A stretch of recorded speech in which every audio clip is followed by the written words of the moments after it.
I know you deal with a lot of sensitive data, is a process is too sensitive or too ambiguous for agentic automation?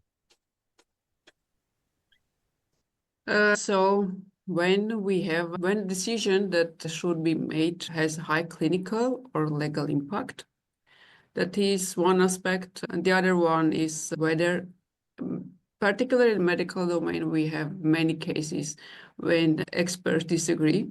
And when the experts disagree, we cannot even train AI models. So in that case, we definitely need to go ahead with like humans only.